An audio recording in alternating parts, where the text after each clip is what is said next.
CTA is a very, very, very challenging year. And you need to approach it understanding your focus and your goal is, can you solve problems for your client that you've never seen before? When your lecturers, and when we say you need to be doing questions, we have to be very careful about how we do questions.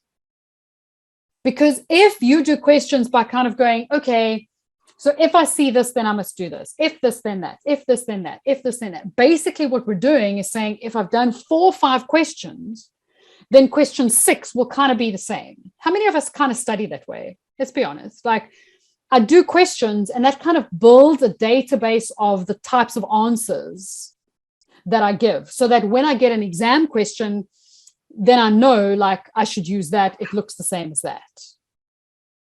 How many of us kind of study that way? We study in undergrad that way.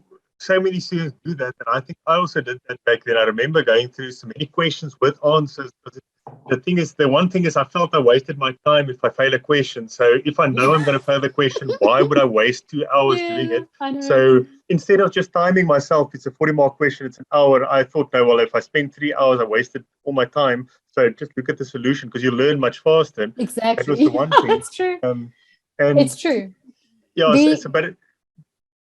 I want to be really clear that it's how you do questions that is important. But the funny thing is, what I wanted to say about that is, what that does to you is it teaches you not to read the question anymore. Because I've seen it so many times where students, they don't understand why they can't do it. And then I just look at the answer and I think, you didn't answer the question. You answered a question, but it's not this one. Yeah. And you because what we're doing, 100%. What we're doing is, we're like, when you read a question, you're not actually thinking about this question, because we're under time pressure. Or this case study even, or this client, right? Yeah. What you're doing is you're filtering through your filing cabinet. So I kind of talk with my students, I talk about it as learning through filing cabinets or toolboxes. So most of us, we learn by creating filing cabinets of answers. So it's almost like you do a question and you file the answer. And then the next question you do, when you're thinking about the answer, what you're actually doing is going through your filing cabinet and going, oh, that looks familiar, I'll use that. And you kind of like squeeze it in there. And then when you get to the solution, you're like, oh, I didn't even see that, or I didn't realize that, or like, why didn't that work? Because that worked for the last question, it didn't work for this question. So it's a really subtle difference. It can feel pretty subtle, but I've come across many students who tell me, yes, Yvonne, but I do lots of questions and I still failed and I'm still not doing well, and I do questions all the time.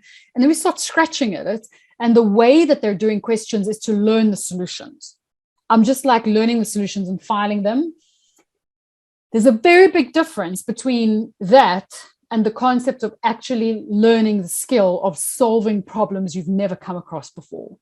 If you understand how, because I prepared, that was one of the worst jobs at the university. I worked at different universities before Tabaldi, and when we prepared exams, I hated it because it took so much time. But we actively thought, how will we test at this level?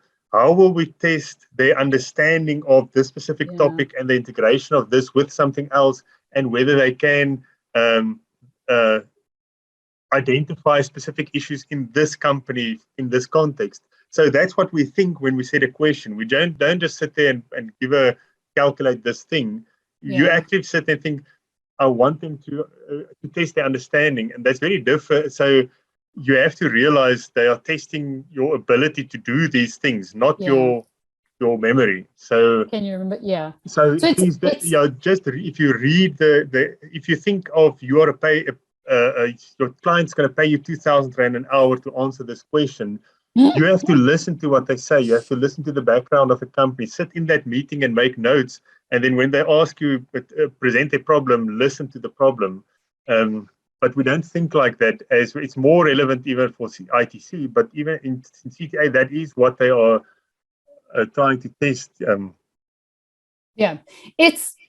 I realize, obviously, again, the time factor we have at the moment, what we're doing is, because of the time we have, I'm raising things I want you to be aware of through the course of the students that I work with and that are on our courses. Obviously, I have time to kind of go, okay, so we've discussed this is going to be a problem. How do we fix that? Like, how do you go about that? How does this affect your auditing? And then obviously Francois, like Dominic, and how do we fix that? And what do we need to do? Obviously, I cannot be doing that in an hour here, right? So, but it's incredibly important to start off and kind of step back and go, do I need to shift the way that I'm studying? Do I need to think about what I'm actually doing when I'm studying?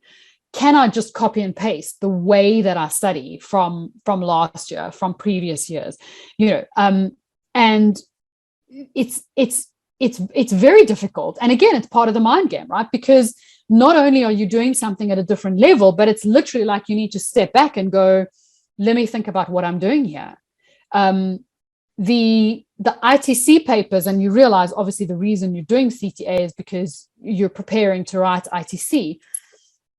The ITC papers are now about 70%